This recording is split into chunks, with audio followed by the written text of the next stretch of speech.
Hey, welcome back to my YouTube channel. Jag heter Cherry. Idag ska vi prata om studera I Sverige. Okay, that was Swedish that I just spoke. Okay, guys, welcome to my YouTube channel. And if you're my new viewer, I want to say a very thank you. If you're my returning subscriber, thank you so much, guys, for choosing Cherry. And if you've not subscribed to my channel, please subscribe and also like this video if you find it informative and educative. Also, share with your friends, share with your colleagues, share with anybody that you know that is looking towards moving to Sweden.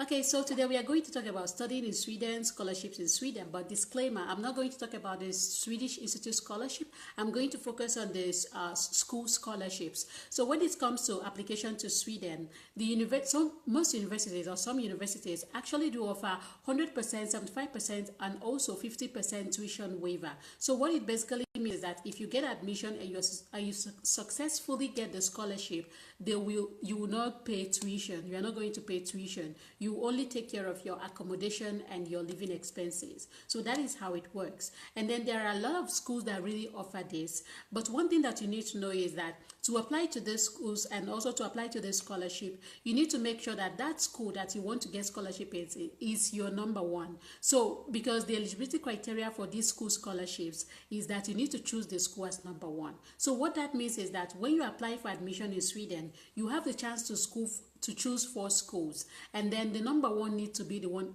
The number one will be the one that will give you a scholarship. So when you apply for this number one school, please make sure that the course that you're applying to matches closely to your previous studies. So you don't need to, like, maybe you did nursing and now you want to jump into biochemistry. That is not how it works. You will not get scholarship. You need to make sure that course, because you want to first of all get admission before you get scholarship. Without admission, you are not getting scholarship. So please, you have to take extra care. Like I said, I'm going to divide this video into 2. I will show you on my laptop how you can apply, who can apply, the country specific requirement, because each country have their requirement, as well as we will see the scholarship in detail. So please stay tuned to the end of this video. Now, what are the advantages of studying in Sweden? But before that, if you're Nigerian and some other country, you might, when you're applying, your transcript will be sent to an email. We will see that towards the end of this video. It will be sent to an email, but other documents you can upload it on the website that I'm going to show you. So Swedish application is really easy and simple to apply to. You don't need to fill a lot of form and everything. So guys, but I would really advise you to pay close attention to your SOP and your motivation letter, your letter of intent, because that is what will help you to boost your chances of getting admission as well as scholarship. So some of the scholarship have separate application. After applying for admission by October 17th to January, you will then apply for scholarship. But please read through the scholarship,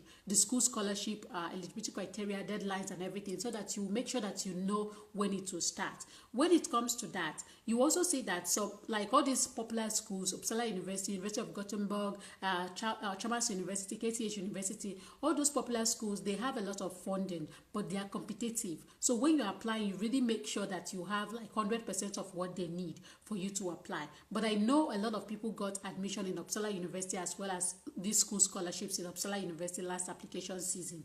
So I would also want you to really invest your time to research on this. When it comes to the tuition payment, it depends on the course. If you apply for 1-year course, that is different money. If you apply for 2 years masters, that is different money. So it ranges from $17,000 to lowest of $13,000. So, but your tuition deposit will be around $7,000 to $3,000. It depends on the course and it depends on the university. So when you pay that tuition deposit of about $7,000 or $3,000 or $5,000, $6,000, then they will give you your visa documents. Then what you need to do is you have to put the money of like the rest of the tuition plus your living expenses in your bank. It needs to be showing in your bank, and then you will use it for your visa application.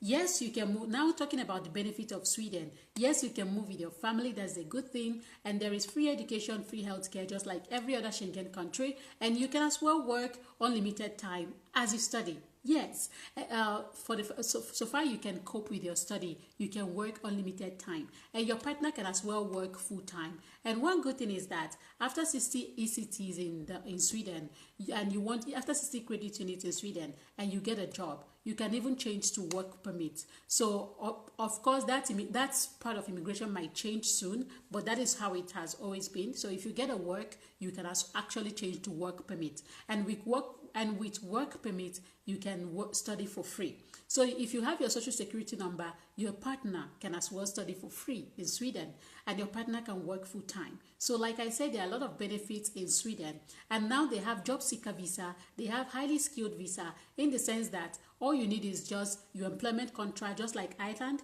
All you need is just your employment contract, and you can be able to apply. So you don't really need sponsorship. You can sponsor yourself. You can apply it online. You don't need the employer to help you to apply that. So all those things, there are a lot of benefits and more of going to Sweden to study. So guys, let's go to the next phase of this video so that I will show you how you can apply. And hey guys, welcome back again. So now we are going to see how you can apply to Swedish universities. And like I said, the Swedish universities, their masters, some of them is 1 year and some others are like 2 years, and then their tuition is more like the UK tuition, or a little bit expensive, or the same, because it's like it ranges from $14,000 to around $20,000, but it depends on the course. That is for masters. It depends on if it is 1 year course or if it is 2 years course. Then you also have to pay around $6,000 or $3,000 for your deposit before you can get your CAS. And with your CAS, you then have to apply for visa. So during your visa process, if you are not able to get the scholarship, then you have to have the remaining money on your bank account plus your living expenses, and you have to have the money together, and you can then apply. So I'm going to tell you, like schools like MDH, they are like in the countryside, so you can apply to those schools because they don't really have a lot of students that applies to those schools. And Örebro University also is a school that is not too popular, and you can as well do well to apply to those schools. So Södertörn University also, you can as well try to apply to that school. And if you're in the economic sector, you can apply to Stockholm School of Economics. They have a lot of scholarships available, so you guys can try to apply that. So let's go ahead and see what we have. And here, guys, this is the website that I'm talking about, and here you have to select autumn 2023, and then you can click on find courses, and it will lead you to this place. But there is something that I want you to pay attention to. If you look at this side, you will see both courses and program. You need to select programs, because if you leave it at both, let me show you. So if I leave it at both, you will see that there is this course. If you open it, show more, you see that the price, the tuition is very cheap, right? It's about 1,000 something Swedish krona, or let's say $1,300. But if you look at it, this is a certificate. This is not a course. So this is a certificate, and if you apply for it, you might probably not get visa, because you need to apply for either masters or bachelors. So it is very necessary that you choose programs. So programs is like the main course, like masters and bachelors. And now if you look at it, you'll see that this has changed from 7.3 to 120. So here you can see the list of universities and the list of courses that are available, and then you guys can then select. Remember what I said earlier, you need to make sure that you see the course. You need to make sure that you see the course requirement, and you need to make sure that the course requirement matches closely. So we are just going to use one as an example. So this is at Uppsala University. So this Uppsala University, look at this. Their tuition is about let's say $26,000, and I think this program should be 2 years masters. I guess it should be 2 years masters, and you have to pay about $6,900 or $7,000 for your first tuition installment before you can get your CAS. Okay, so if you go down, you will see the program is English, and then here it will lead you to the university's website. Okay, this is University of Agricultural Science. Okay, to lead you to the university's website. That is not Uppsala University, this is another university. So here you go down. I'm going to show you the requirements. So look at it. I said it, this is 2 years course. So you go down here, and then you can see the requirements that they need. So you make sure that you have passed at least 90 credits in biology, animal, cultural, and 30 credits in animal science, So all these things, you need to make sure that you have at least 90 credit. So you see that it is not something that you'll be like, maybe because I have studied it, maybe I am eligible for this. No, don't take that risk, especially for your first university. Make sure that that everything they said on this eligibility criteria, the general requirement, that it matches closely with what you have on your transcripts, as well as on your results. So let's see if these people have scholarship. Well, we will still see about scholarship later, so I'm going to go back again, and here you will see University of Gothenburg, and this is 120, so that means it is 2 years course. So per year should be around, let's say, around $17, around $17,000 per year. But if you have scholarship, then it will be waived, right? So if you scroll down more, here you will also see University of Gothenburg, and you see about the course, and then you can see the program. Please, like I said, go straight to the requirements, who should apply it at the side. It's at the side, prerequisite and selection. So you need to have a bachelor's, including an independent project, that is your thesis or your project, of at least 15 credit units. Yes, thesis is about that. And you have to have 7.5 credits for courses in programming in a general purpose programming language or equivalent. So you need to also have 7.5 in mathematics, credit unit in mathematics. So you also need to prove your English language certificate. So if you studied from Nigeria, you don't need to submit IELTS. Your bachelor's already proves that. And also you need to submit your personal letter, your grade from previous higher education, that is your transcript, and these are what your personal letter are going to like explain. And here you can see self-assessment form and motivation letters. So you guys can check it out. Now we will also check the eligibility, we also check country specific requirements, because there are requirements for each country. So I'm going to click on this menu, and here you will see entry requirements, right? So if you click here, you will see bachelor's or master's. Let's select master's, and I will show you. So this is how you will go around this page and see. Please go around this website now, because we have just few days for the admission to start, and it needs a lot of work. So here you will see that they have specific entry requirement. This is this is where you sorry guys, this is where you will know what they require from your country. So let's click here and go down. English requirements, general requirements. Let's see, general requirements. Okay, here find out more about your country. So here you will see about your country. There is a problem if you cannot find your country. Let's see.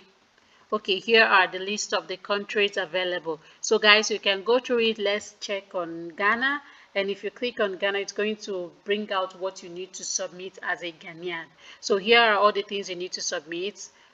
So you see that there is no IELTS except, so here is your transcript, and please read about this, your transcript, because some of them might need you to send it directly to an email, to a specific email. For example, for Nigerians, let's check for Nigerians so that you see that where you are going to send your email, send your transcript. So if I click on Nigerians, let's go down. You need your GCO or your WAEC or your NAPTEB is also okay. Your senior secondary is also okay. Your NCC is also okay. If you have English in this, so that means that it's also okay if you're applying for bachelor's. So if you're applying for master's, let's see it. Okay, I'm gonna go down and say submitting.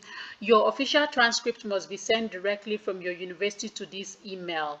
So please make sure that they send it. Make sure that they send it. Your name and your birth name must match all documents. Please make sure that they send it to this email, or they send it directly by post. So that is it for Nigerians. For other countries that are watching me, you can just go straight to your country, and check the requirement for your country. Now, how can you apply? You have to, when you have selected your course, you have all your documents ready, you check the eligibility criteria and everything is matching. You have everything that you need, your English requirements, everything is okay. Then you come to this place and click on login now.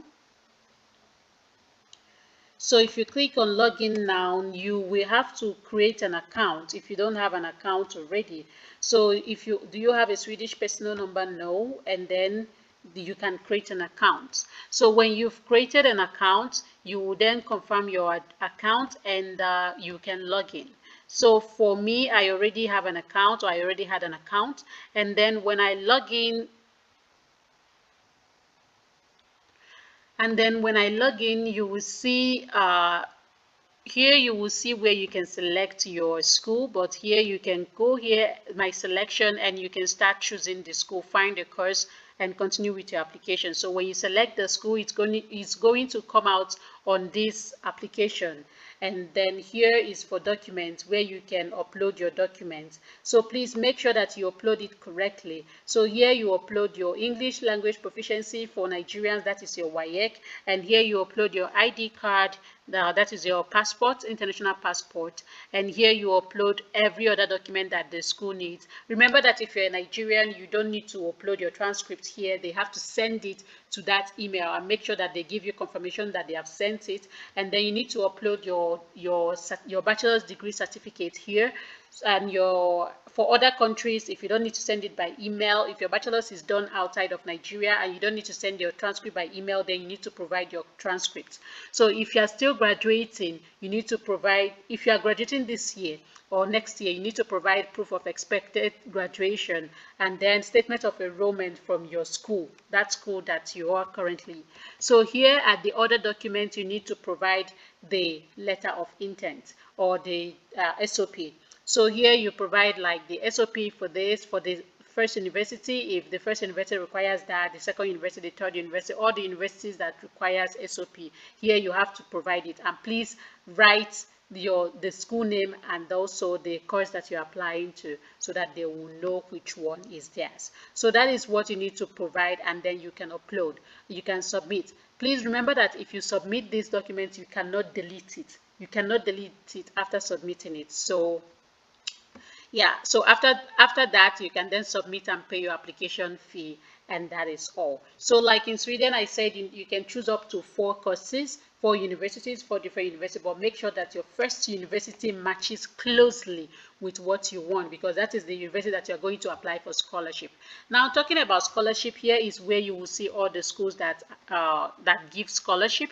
So you see BTS scholarship, Chalmers University scholarship, the London scholarship, Hampstead scholarship, Young Shopping scholarship. All these schools have Karolinska scholarship. All of them have scholarships available. If you click on it, this is the one I mentioned, Lund University scholarship, and you also see more. There are a lot of scholarships available. Full tuition waiver, 75% tuition waiver. So make sure that the one you are applying to, there is no much competition if you don't have like a good grade. If you have like a good grade, you can go for all those big schools, because they always have a lot of opportunities, like a lot of funding, much more funding than the other ones. And I also mentioned about MDH University. This is, let me see if I can find it. Okay, this other university, Orebro University, also you can apply. They have enough, they have less students, but they have much scholarship. This is MDH University scholarship. They also have fully funded scholarship, but they don't have much courses. So if your course aligns with them, you can as well apply. So this is also Stockholm School of Economics. They have a lot of scholarship, and Stockholm University, of course, will be very competitive. So I hope that I'm able to help you guys. And if you have any question, when I was doing the application process, I usually call them. If I have any question, I usually call them and ask them for anything. You can as well go to the FAQ so that you will see more of that. So the results here, you can see about the fees and everything that you need to know. So the result comes out around April, and the admission opens 17th of October and closes somewhere about January. And then some of the scholarship will now start by January 1st. So you need to make sure that you read the scholarship criteria and date that it will start from that university that you're applying from, so that you will know exactly when it will start, and you start preparing for that. Like I said, your motivation letter speaks so much during this application. So you have to try as much as possible to prepare your certificate, your statement of purpose, or your motivation letter, or your letter of intent. You have to make sure that you prepare it, because this Swedish universities are very competitive, so that you also get your admission and your scholarship. And I'm hoping when admission result comes out, we will have a lot of testimony under this video. And you guys can try as much as possible to research more on this. Please research more on this. If I have not covered a lot of them, like many of them, you can as well do your research so that you add more to that. So if you did not get the scholarship and you have the money for the payment, the tuition deposit, you can as well go ahead, because there is unlimited working hours for students in Sweden. So you can as well be working and be doing your course to cover up the cost of the things. But it is not, I will not say that it's 100% that you can cover it up with that huge amount of money, except you go with your dependent. Then your dependent will be working full time and you will be studying. So that way you can be able to meet up with the tuition. But if you are going alone, that might not be possible. So thank you guys for watching till here, and remember to give this video a thumbs up. See you guys on my next video.